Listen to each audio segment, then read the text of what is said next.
Hello বন্ধুরা, তোমার সকলকে স্বাগতম তোমাদেরই চ্যানেল WB প্রাইভেট টিউশনে। আজকের এই ভিডিওতে আমরা ABTA উচ্চ মাধ্যমিক test paper 2023-24 page number AC3 যে ইতিহাসের প্রশ্নপত্র রয়েছে, এই প্রশ্নপত্রের উত্তর নিয়ে আজকের এই ভিডিওতে আলোচনা করব। তো চলো ভিডিও শুরু করা যাক। দেখো, একের দাগে বলছে আধুনিক ইতিহাস চর্চার জনক বলা হয়। অপশান নাম্বার সি সঠিক উত্তর হবে ইবন খালদুনকে। নেক্সট প্রশ্ন বলছে দুয়েরটা আমি নেতাজিকে দেখেছি গ্রন্থটি রচয়িতা হলেন। Option number A Narayan Sanyal.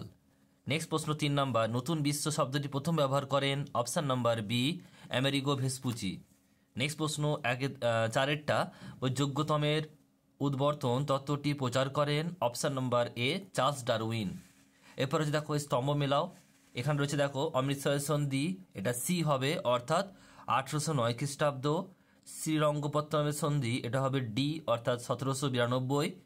সলবাইয়ের সন্ধি এটা এ হবে অর্থাৎ 1782 খ্রিস্টাব্দ। আর বেসিনের সন্ধি অর্থাৎ অপশান নাম্বার বি, এখানে বি হবে 1802 খ্রিস্টাব্দ। এটা দেখো কোথায় আছে এই অপশানগুলো, বিকল্পগুলো, এ দেখো এতে আছে এই অপশানটা।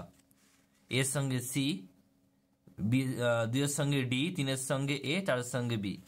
নেক্সট প্রশ্ন দেখো চারেরটা কি বলছে, 6এরটা বাংলায় দ্বৈত শাসন ব্যবস্থার অবসান ঘটান। Option number C Warren Hastings. Next প্রশ্ন রয়েছে 7এরটা বলছে ভারতের ম্যাকিয়াভেলি নামে পরিচিত। অপশান নাম্বার বি নানা ফডনবিস। নেক্সট রয়েছে দক্ষিণী বিদ্যাসাগর কাকে বলা হতো। Option number A Viresalingam Pantulu. Next প্রশ্ন রয়েছে দেখো পরেরটা মেকলেমিনিট ঘোষিত হয়। অপশান নাম্বার বি 1835 খ্রিস্টাব্দে। নেক্সট প্রশ্ন বলছে লোকহিতবাদী নামে পরিচিত হন। Option number C Gopal Hari Deshmukh. এরপর হচ্ছে দেখো আরেকটা স্তম্ভ 1 আর স্তম্ভ 2 মেলাও। নাইট উপাধি ত্যাগ এটা সি হবে রবীন্দ্রনাথ ঠাকুর। কাইজার ই হিন্দ উপাধি ত্যাগ এটা এ হবে মহাত্মা গান্ধী। জালিয়ানওয়ালাবাগের হত্যাকাণ্ড এটা হবে বি অর্থাৎ মাইকেল ও ডায়ার। আর 14 দফা দাবি এটা ডি হবে মোহাম্মদ আলী জিন্না। তাহলে অপশান নাম্বার এ সঠিক উত্তর হবে। 1-এর সঙ্গে সি, 2-এর সঙ্গে এ, 3-এর সঙ্গে বি, 4-এর সঙ্গে ডি। এরপর পরের প্রশ্ন বলছে ভারতের প্রথম মে দিবস পালিত হয়েছিল। অপশান নাম্বার সি 1923 সালে। নেক্সট প্রশ্ন বলছে সিমলা দ্বৈত নেতৃত্বে ছিলেন। অপশান নাম্বার বি বলছে আগা খাঁ। ত্রিপুরী কংগ্রেসের অধিবেশনে সুভাষচন্দ্র বসুর প্রতিদ্বন্দ্বী ছিলেন। Option number C Pattabhi Sitaramayya. Next প্রশ্ন রয়েছে দেখো তাম্রলিপ্ত জাতীয় সরকার সর্বাধিনায়ক ছিলেন। Option number A Satishchandra Samanta. Next প্রশ্ন রয়েছে দেখো পরেরটা বলছে উদীয়মান সূর্যের দেশ হিসাবে পরিচিত। Option number B Japan. Next রয়েছে স্তম্ভ মেলাও আরেকটি জেনারেল তেজো এটা সি হবে জাপান। হোচিমি এটা ডি হবে ভিয়েতনাম। চো ইন লাই এটা বি হবে অর্থাৎ চীন।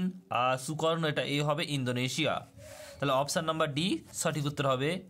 1-এর সঙ্গে সি, 2-এর সঙ্গে ডি, 3-এর সঙ্গে বি, 4-এর সঙ্গে এ।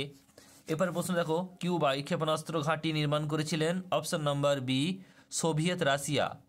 নেক্সট রয়েছে পরেরটা দেখো কি বলছে জোট নিরপেক্ষ আন্দোলনের প্রধান উদ্যোক্তা ছিলেন জওহরলাল নেহেরু। অপশান নাম্বার এ। নেক্সট প্রশ্ন রয়েছে দেখো 20টা সুয়েজ খাল জাতীয়করণ করা হয়। অপশান নাম্বার সি 1956 খ্রিস্টাব্দে। নেক্সট প্রশ্ন বলছে 21টা প্যাট্রিক লুলুম্বা ছিলেন। অপশান নাম্বার এ কঙ্গোর জাতীয়তাবাদী নেতা। নেক্সট প্রশ্ন রয়েছে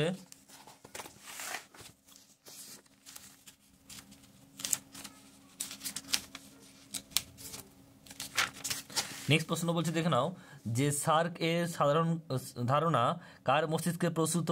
উত্তর হবে option number D Ziaur Rahman. Next প্রশ্ন আন্তর্জাতিক মাতৃভাষা দিবস হিসেবে পালিত হয় 21শে ফেব্রুয়ারি। Option number B. ভারতের সর্বোচ্চ আদালত হলো option number A supreme court. পরের প্রশ্নগুলো দেখে নাও। এরপর দুই দাগের প্রশ্নগুলো রয়েছে এবং উত্তরগুলো আমি বলে দিচ্ছি, দেখে নাও কি কি রয়েছে। দুই দাগের 1-একটা আমেরিকা মহাদেশ কে আবিষ্কার করেন। উত্তর হবে ক্রিস্টোফার কলম্বাস। সালটা মনে রাখবে 1492 খ্রিস্টাব্দে।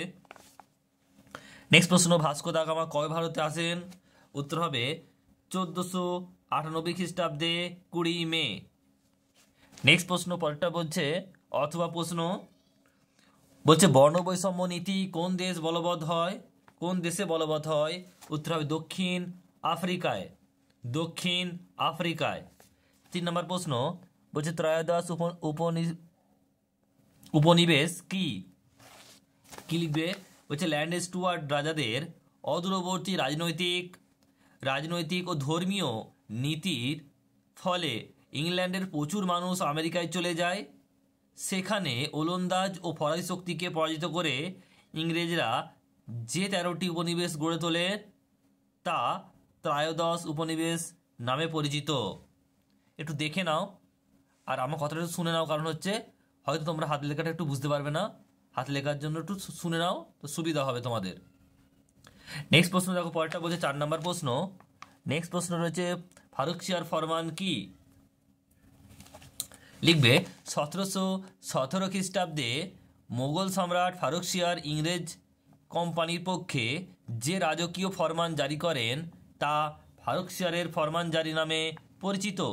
এই ফরমান অনুসারে কোম্পানি বার্ষিক 3000 টাকার বিনিময়ে বিনা শুল্কে বাণিজ্য করার অধিকার পায়।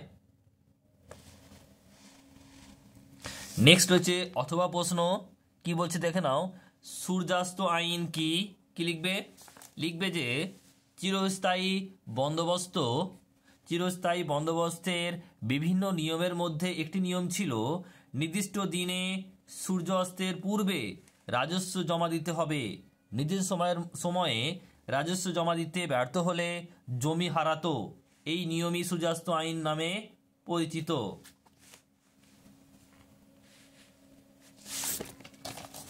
নেক্সট দেখো, পরেরটা রয়েছে 5 নাম্বার প্রশ্ন। কি বলছে দেখে নাও। ভারতে কবে রেলপথ প্রথম স্থাপিত হয়? উত্তর হবে 1853 খ্রিস্টাব্দে। নেক্সট প্রশ্ন 6টা, কলকাতা বিশ্ববিদ্যালয়ের প্রথম উপাচার্য কে ছিলেন? সুপ্রিম কোর্টের প্রধান বিচারপতি স্যার উইলিয়ামস কোলভিল। নেক্সট প্রশ্ন পরেরটা বলছে শ্রীরামপুর ত্রয়ী কাদের বলা হতো? উত্তর হবে উইলিয়াম কেরি, উইলিয়াম ওয়ার্ড এবং জোশুয়া মার্সম্যান। এদের 3জনকে একসঙ্গে বলা হতো শ্রীরামপুর ত্রয়ী। নেক্সট প্রশ্ন দেখো রয়েছে পরেরটা অথবা বলছে 4th মে আন্দোলনে কোন বিশ্ববিদ্যালয় জড়িত ছিল? উত্তর হবে পিকিং বিশ্ববিদ্যালয়। নেক্সট প্রশ্ন রয়েছে পরেরটা বলছে যে প্রার্থনা সমাজের প্রতিষ্ঠাতা কে? উত্তর হবে আত্মারাম পাণ্ডুরং।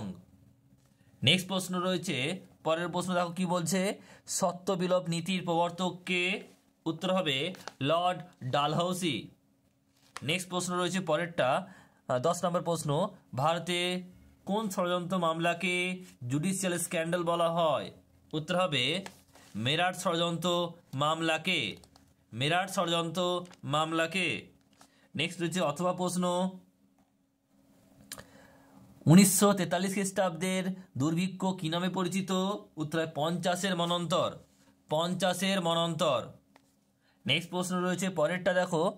নেক্সট প্রশ্ন বলছে কার নেতৃত্বে ঝাঁসি রেজিমেন্ট গঠিত হয়? উত্তর হবে শ্রীমতী লক্ষ্মী স্বামীনাথন। শ্রীমতী লক্ষ্মী স্বামীনাথন। নেক্সট প্রশ্ন রয়েছে পরেরটা, কাকে গান্ধী বুড়ি বলা হয়? উত্তর হবে মাতঙ্গিনী হাজরাকে। মাতঙ্গিনী হাজরাকে। নেক্সট প্রশ্ন বলছে পরেরটা অথবা